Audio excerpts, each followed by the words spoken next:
7월 6일 북한 뉴스 브리핑 시작하겠습니다. 북한이 우리 정부에게 빌려간 차관을 상환하라는 요구를 계속 묵살하고 있습니다. 통계 자료를 승인 없이 열람하면 엄벌에 처한다는 북한 법률이 만들어졌습니다. 북한의 동해안 어업이 사실상 전면 중단된 것으로 보입니다. 첫 번째 소식입니다.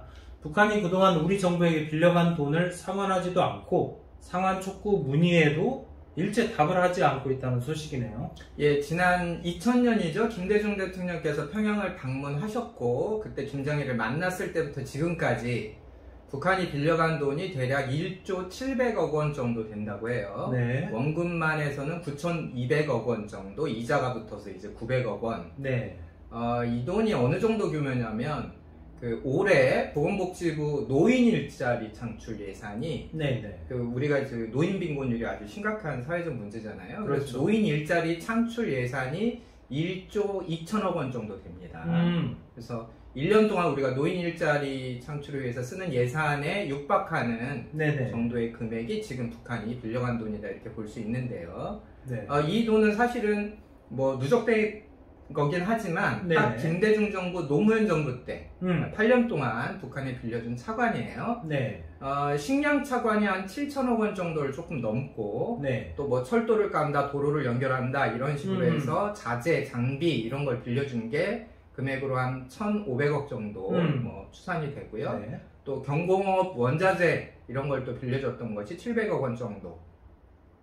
북한이 지금까지 이 경공업 원자재 차관에 대해서만 네네. 2007년, 2008년 두 차례 걸쳐서 현물로 현물로 아연을 뭐 보냈는데요. 네. 금액으로 따지면 한 300억 정도밖에 안 되기 때문에 네, 사실상 뭐 현금으로 갚아야 될 것은 지금까지 입을 씻고 있다 이렇게 볼 수 있겠습니다. 네. 북한에 이 차관을 주는 것은 이 네네. 수출입은행 이 수탁기관인데요. 네. 수출입은행 아시는 분도 계시지만 좀 낯선 이름일 거예요. 그렇죠. 저희가 뭐 가서 계좌 만들고 그럴 수 있는 은행은 아니고 특수은행입니다. 네, 뭘 하는 데냐면 예를 들면 뭐 현대건설이 네네. 파나마 여기 나라에 가서 뭐 지하철 건설 사업을 한다. 뭐 가정을 해보면 이런 네. 일이 있었습니다. 파나마 정부는 이제 돈이 부족하니까 이런 그렇죠. SOC 투자 자금이 없겠죠. 네. 지하철 같은 걸 짓고 싶어도 못 짓는단 말이에요. 네. 그럼 이제 공사비 문제가 나서게 되는데 예를 들면 이런 구조입니다. 파나마 정부가 현대건설에게 지하철 뭐 사업을 수주를 맡긴다. 네. 그러면 수출입은행이 나서서 그 네. 공사비를 파나마 정부에 빌려주는 거예요. 그럼 파나마 정부가 수출입은행 돈을 받아서 네. 공사 대금을 현대건설에게 주는 거죠. 네네. 그럼 현대건설은 이제 외국에서 일을 해서 그렇게 매출을 올리는 네네. 돈을 버는 거고, 이제 지하철을 운영을 해서 네네. 계약에 맞게 파나마 정부가 이제 원금과 이자를 우리 수출입은행에 갚는 식입니다. 그래서 네네. 수출입은행은 자기 재원을 가지고 네. 이제 국제 금융을 일으켜서 이제 이자를 받는 거고, 우리 기업은 직접 일을 해서 수익을 올리는 이런 일들을 하는 특수은행이 수출입은행인데요. 네. 김대중 노무현 정부 때는 뭐 대북 지원이라는 게 북한의 퍼주기 아니냐 이런 이제 반론들이 워낙 강했기 때문에 그렇죠. 퍼주기 아닙니다, 그냥 빌려주는 거예요. 이제 이런 식으로 해서 수출입은행을 이용을 했어요. 네. 그래서 수출입은행이 북한에 보내주는 식량이나 이런 비용을 북한에 빌려주는 형식으로, 그래서 네. 차관이다 네. 이렇게 명칭이 된 거고요. 그런데 이제 북한이 뭐 먹을 거 먹고 받을 거 받고 지금까지 이제 안 갚고 있는 겁니다. 네. 그러면 수출입은행은 무슨 돈으로 이걸 빌려줬냐? 네. 그러니까 수출입은행이 자기 자본을 가지고 빌려준 게 아니라 그러니까 우리 국회 예산에 네. 갖고 있는 그 남북협력기금이 있어요. 네, 있죠. 이 돈을 수출입은행이 원래 하는 일이 그런 일이니까 이제 수탁기관으로 이 돈을 운영하는 식으로. 그래서 결국은 이제 우리 국민들이 낸 세금을 북한에 빌려주고 네. 지금은 못 받는 그런 상황이 되는 거죠. 남북 협력기금은 네네. 이렇게 돈을 모아놔요. 네네. 모아놨다가 뭐 필요할 때 이렇게 북한을 뭐 해서 쓰고 나면 네네. 그 차액을 다시 세금으로 이렇게 채워넣는, 네네. 그리고 이제 적립하는 식의 예산입니다. 수출입은행 측에서는 그 코로나19 사태가 확산된 지난해 1월부터 네. 계속 지금 팩스로 네. 무려 66회 북한에 대북 차관 갚아야 되는 거 아니야? 이렇게 팩스를 보냈다고 하는데 일체 답도 없고 반응도 없다. 이런 상황이네요. 아니 근데 팩스로 이런 것들을 요청한다는 것 자체가 좀 저는 좀 이해가 안 되는데, 아니 뭐 문재인 정부 들어서 남북 정상회담도 했었고 뭐 여러 가지 정부 차원에서 채널이 여러 개가 있을 것 같은데 뭐 그런 건 놔두고 지금 팩스 보내는 게 이게 말이 되나요? 예, 저희도 은행 대출 많이 쓰고 있는데요. 네. 이렇게 팩스로 오고 문자로 오면 참 편하겠어요. 안 갚아도 뭐라고 안 하고. 그러니까요. 예, 그 전에도 이제 네. 차관을 갚아라 이런 이제 메시지를 국제 우편물로 발송을 했다는 거예요.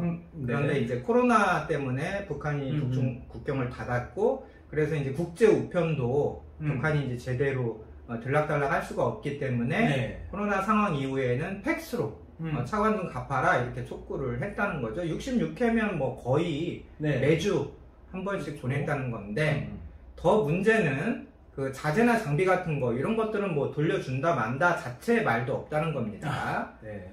사실 이런 처관을 놓고 우리가 북한에 갚아라 이거 너무 야박한 거 아니냐 이런 생각을 하시는 분들도 계시겠죠. 네. 그러니까 문제는 형편이 어려워서 못 갚는 그것이 문제가 아니라, 네네, 형편이 그렇죠. 어렵다고 뭐 하더라도 좀 해명 정도는 하는 것이 상식 아니냐, 그렇죠. 이런 의견이 이제 다수의 의견인 거예요. 만약에 북한이 좀 형편이 이래서 차관 상환을 좀 유예하면 안 되냐, 뭐 이런 얘기를 공식적으로 밝혀왔다면, 네. 뭐 우리 국민 누가 그걸 가지고 뭐 시비 삼거나 기분 나쁘다 하시겠습니까? 그렇죠. 네, 기본이 안 지켜지면 좋은 의도도 나쁜 결과로 나온다는 점, 이런 것들을 우리 정부 당국자들이 좀 이번 기회에 확실히 인정을 좀 했으면 좋겠고요. 네. 또 앞으로 대권 도전 하시는 분들도 북한의 이런 행태들에 대해서 좀 잘 이해하셔야 할 것 같습니다.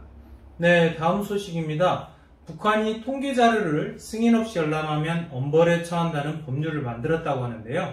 7일 데일리NK 보도 내용인데, 2020년 개정된 행정처벌법에 61조에 추가가 된 게 통계질서 위반 행위, 이게 추가가 됐다고 하죠. 예, 행정처벌법 61조는 문구가 이렇네요. 읽어드릴게요.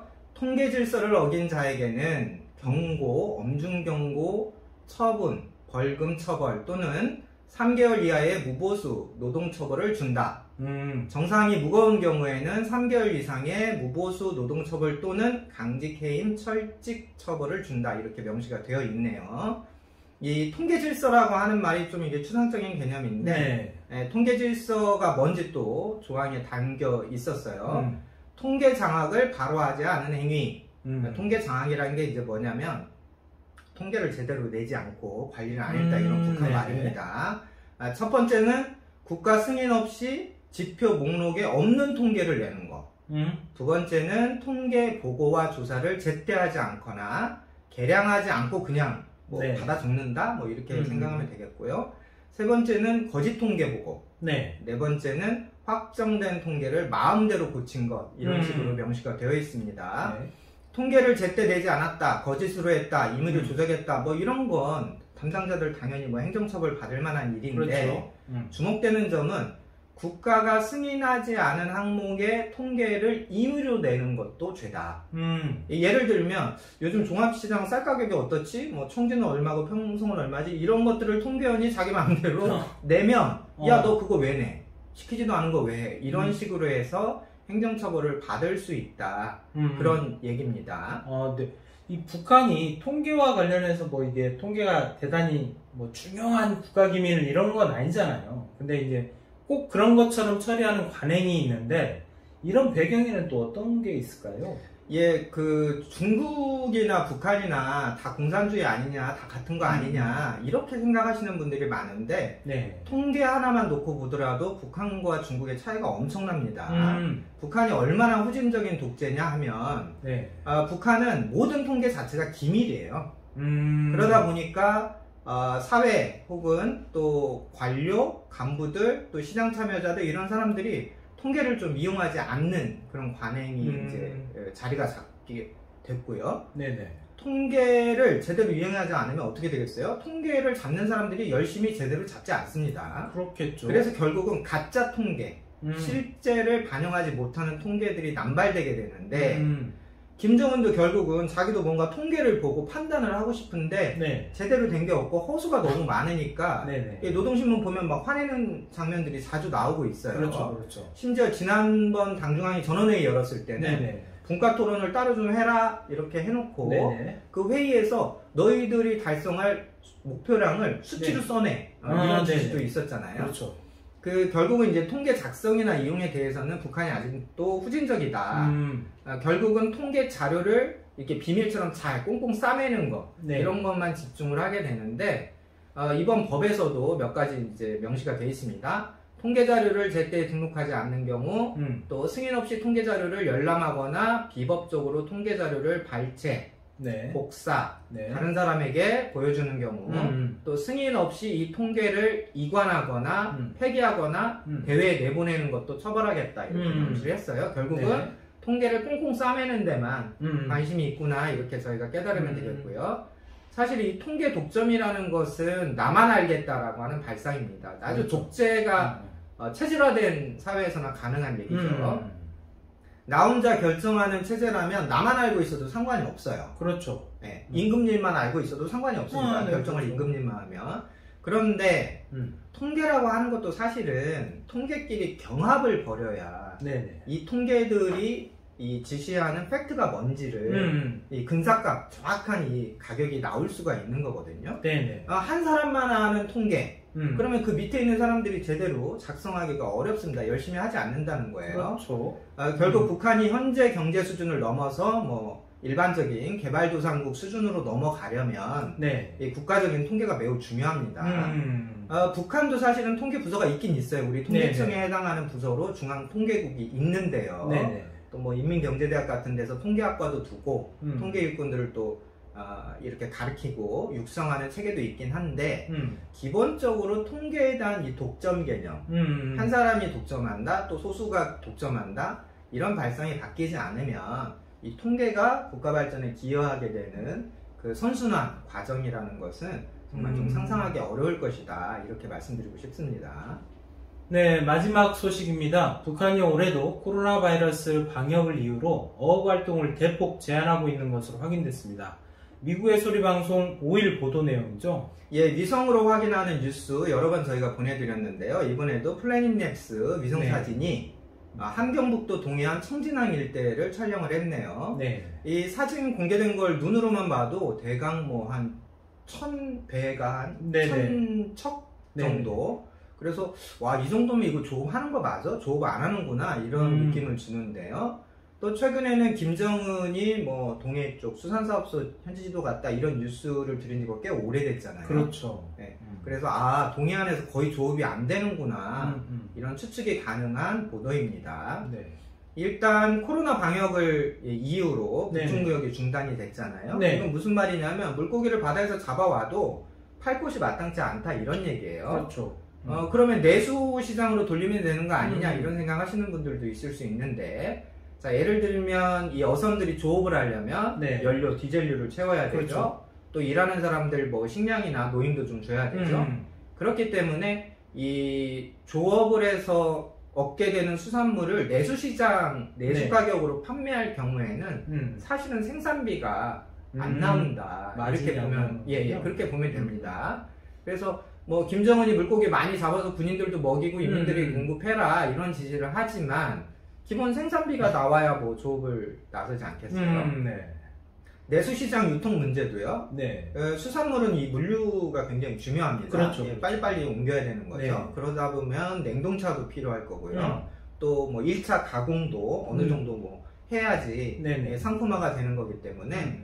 근데 지금 코로나 방역을 이유로 북한 내부도 과거처럼 그렇게 자유롭게 이동이 되는 건 아닙니다. 이동을 못하는 건 아니지만 여러 가지 제약이 있어요. 그러므로 인해서 이제 물류 비용이 증가하기 때문에 결국은 이제 동해바다에서 이 수산사업소 조업 활동들이 이 생산비 문제 때문에 결국은 조업 중단 이런 결과로 가는 거 아니냐 유추가 되고 있습니다. 그러면 이제 어선들이 조업을 하지 않는다고 하면 이 기존에 이런 어업 활동을 하셨던 분들의 생계 문제가 굉장히 좀 뭐 걱정스러울 것 같은데.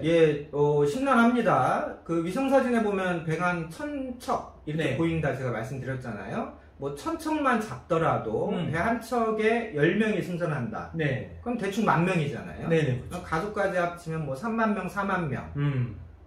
또 수산물이라고 하는 게 뭐 바다에서 잡아와서 끝나는 게 아니라 1차 그렇죠. 가공도 해야 되고 분류도 해야 되고 또 시장까지 수송도 해야 되니까 이런 관련 종사자들까지 고려를 하면 굉장히 이제 그 먹고 사는 문제가 연관된 분들이 많은데 네네. 지금 북한이 코로나 확진자 0명 안 나오게 한다 이런 정책을 쓰고 있기 때문에 네. 과연 이런 봉쇄 정책으로 김정은이 경제 유지가 될까 이 문제가 하반기 북한을 읽는 핵심 키워드가 될 거라고 저는 생각을 합니다. 네. 지금은 이제 대북 제재가 문제가 아니라 네. 김정은 총비서가 이제 코로나 방역으로 스스로 고립 네네. 국가적인 고립을 선택하고 있기 때문에 여러 부분에서 이제 경제 문제가 심각한 그 지점들을 드러낼 수밖에 없을 것 같습니다. 네, 북한에 대해 궁금한 점이 있으시면 댓글로 질문을 남겨주십시오. 저희가 열심히 조사해서 좋은 콘텐츠로 만들어 보겠습니다. 네, 오늘 북한 뉴스 브리핑은 여기까지입니다. 감사합니다.